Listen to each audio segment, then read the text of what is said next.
and builders of our nation, who will become persistent, determined, and committed to fight for peace, security, and stability, the ending poverty, the campaign to give the Filipino children access to better education, the protection of the environment, the promotion of health and nutrition, and many other challenges that we are facing today.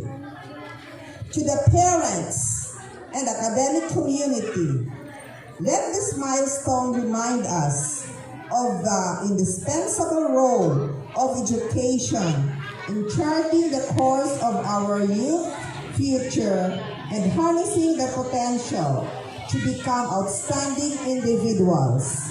Consistent with our vision in the Matatag Agenda, we will continue to promote programs and uphold reforms that will nurture resilient mindset so that we can hone young Filipinos who have the capacity and resiliency to thrive in challenging circumstances.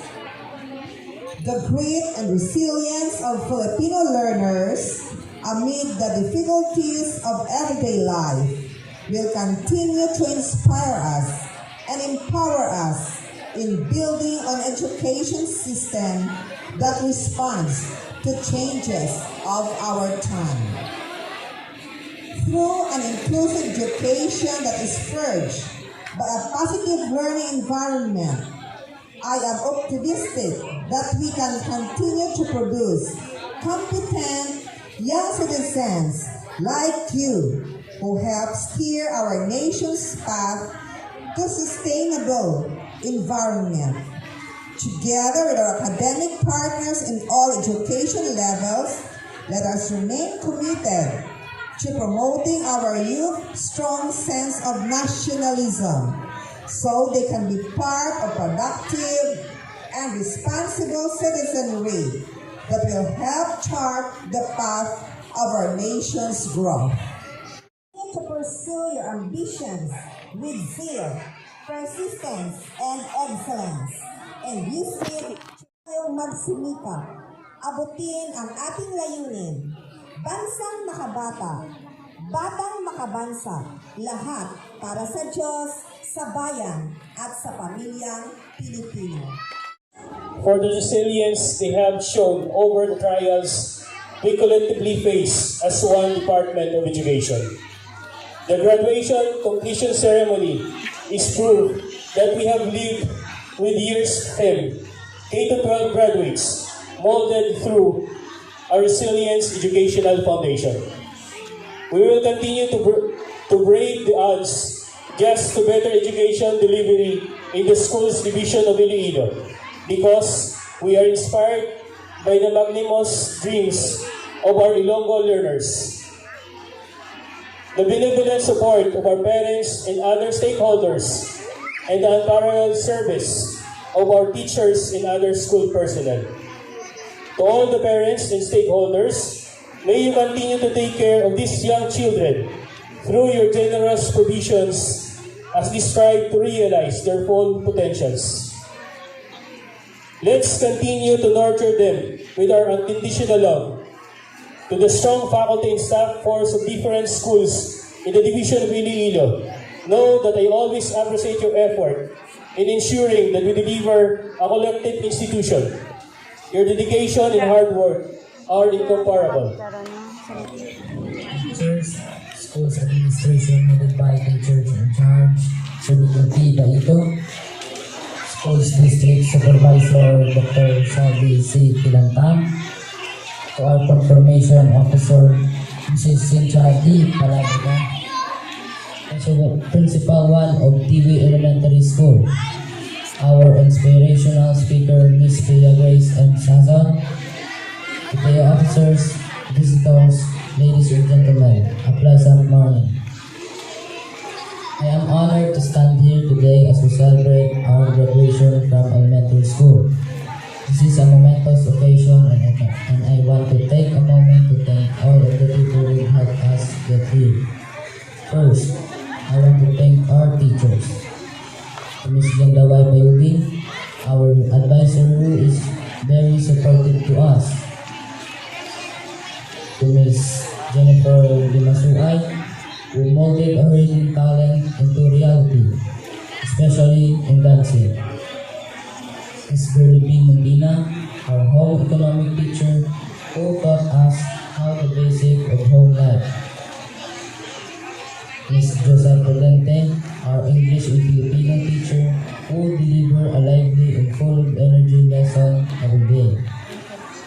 To Ms. Lea de la Peña and Ms. Judy Barbero, our kinder and grade 1 teacher, who taught us how to read, write, and count numbers. To Ms. Rosalyn Leco, our teacher in grade 3, who always remind us that lesson learned through experiences. To Serena Pintaita, our teacher in mathematics, who give ideas and formula and problem solving. We know the sacrifice that you have made, especially during pandemic until now. You have worked tirelessly to help us learn and grow. They have made school a fun and engaging place to be. I am grateful for all the time and effort they put into our education, and I know we wouldn't be here today without them. To our parents, who are always beside us since our first day in school, we share with you our first taste of victory. They've been there for us every step of the way, cheering us and supporting us in all endeavor. Thank you for being responsible parents to us. We shall not be in this world without you. My mama and papa, I am forever grateful for having you as my parents.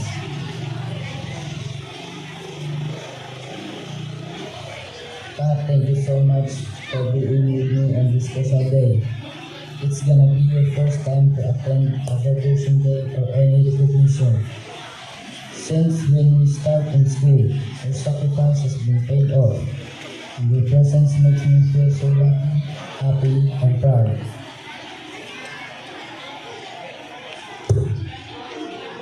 Now as we prepare to move on to the middle school, I know we're all feeling a mix of excitement and nervousness.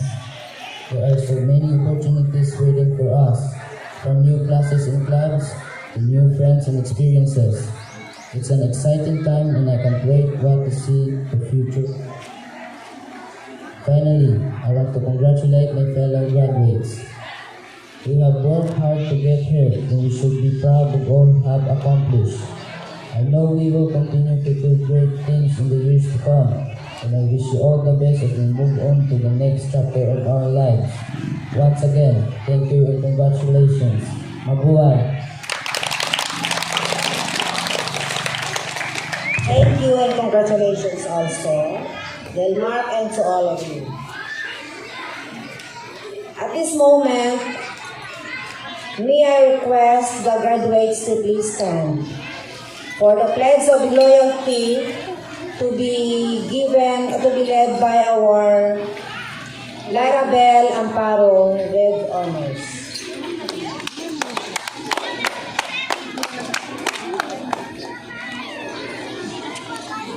To be followed by the commencement song. So brace yourself, graduates.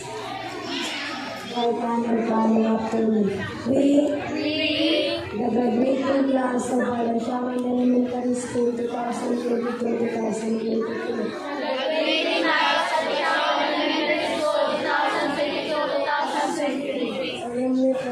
Solemnly pledge to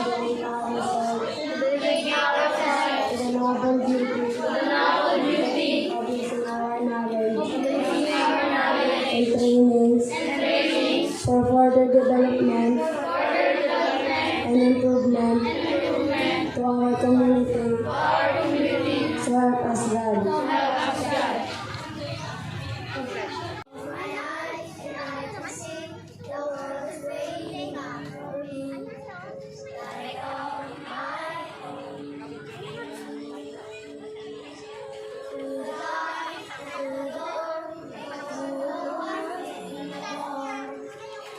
Feels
Thank